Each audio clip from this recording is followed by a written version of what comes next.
ಮದುವೆ ಒಳಗಿತ್ತು. ಹೌದಾ? ಸರ್ ಹೇಳಕ್ಕಿಂತ ಹಂಗೆ ಹೇಳಿ, ಯಾವ ಏರಿಯಾ ಯಾರ ಮನೆ ನೋಡಿ ಹೇಳಿ. ಇದು ಗೋಪಾಳ ಸಿದ್ದೇಶ್ವರ ಸರ್ಕಲ್ಲು, ಮಸೀದಿ ಕಾಂಪೌಂಡ್ ಪಕ್ಕದಲ್ಲಿ.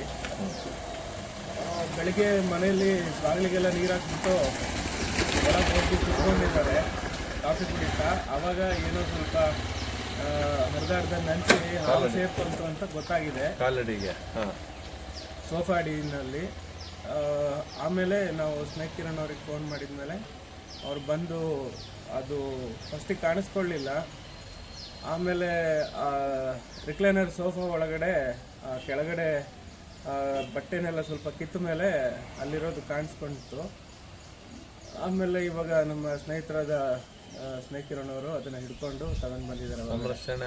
ಸಂರಕ್ಷಣೆ ಮಾಡಿ ಒಳ್ಳೆ ಕಡೆ ಅದಕ್ಕೆ ಬಿಡುವಂತ ಕಾಡಿಗೆ ಜಾಗಕ್ಕೆ ಬಿಡ್ಬೇಕಂತ ಅನುಕೂಲ ಮಾಡಿಕೊಟ್ಟಿದ್ದಾರೆ ಮನೆ ಕುಟುಂಬದವರು.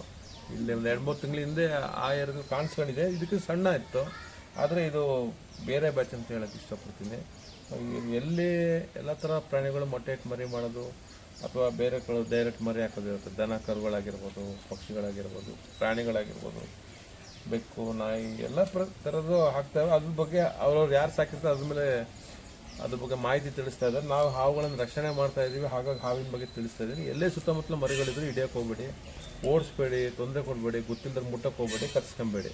ಆ ಭಗವಂತ ಎಲ್ಲರೂ ಒಳ್ಳೇದು ಮಾಡಲಿ. ನಾಗರ ಪಂಚಮಿ ಹಬ್ಬದ ಮುಂದೆ ನಾಗರ ಪಂಚಮಿಗೆ ಭಗವಂತ ಇವತ್ತು ದರ್ಶನ ಮಾಡಿದ್ದಾರೆ. ಎಲ್ಲರಿಗೂ ಒಳ್ಳೆಯದಲ್ಲ. ನಂಬಿಕೆನೇ ದೇವರು, ಪ್ರೀತಿನೇ ದೇವರು, ಭಕ್ತಿನೇ ದೇವರು ಅಂತ ಹೇಳಕ್ಕೆ ಇಷ್ಟಪಡ್ತೀನಿ. Thank you so much.